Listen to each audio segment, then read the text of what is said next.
लोकशाहीच्या संवर्धनासाठी जनता आज मतदान करतील। देश, देव आणि धर्माच्या नावावर गलिच्छ राजकारण करून लोकांना विकासापासून वंचित ठेवणाऱ्या भाजप आणि त्यांच्या मित्रपक्षांचा पराभव करून इंडिया आघाडी जोरदार मुसंडी मारेल। देशातील वातावरण बदललेलं असून घाबरलेले भाजप अब की बार 400 पार ही खोटी आणि फसवी घोषणा करून स्वतःचा बचाव करीत आहेत। याला जनता मतपेटीतून आपला रोष व्यक्त करतील अशी प्रतिक्रिया माकपचे ज्येष्ठ नेते तथा माजी आमदार कॉम्रेड नरसय्या आडम मास्तर यांनी व्यक्त केली। 19 मध्ये दिसला आहे।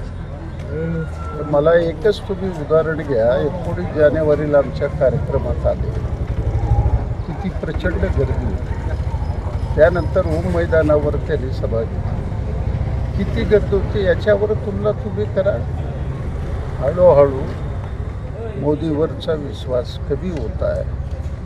लोकाला फसलेलं, लोकांचे प्रश्न गंभीर झालेले आणि पंतप्रधान काही करत नाही, ही भावना लोकांमध्ये पसरलेला आहे। त्यामुळे या वेळेला भारतीय जनता पक्षाने एनडीएचा पराभव ठरलेला आहे। आज सकाळी ठीक 8:15 वाजता माजी आमदार कॉम्रेड नरसय्या आडम मास्तर हे आपल्या परिवारासह बापूजी नगर येथील ज्ञानसागर प्रशाला येथे त्यांच्या पत्नी माजी नगरसेविका कॉम्रेड कामिनी आडम, मुलगा डॉक्टर किरण आडम, मुलगी डॉक्टर निलिमा आडम आदींनी मतदानाचा हक्क बजावला।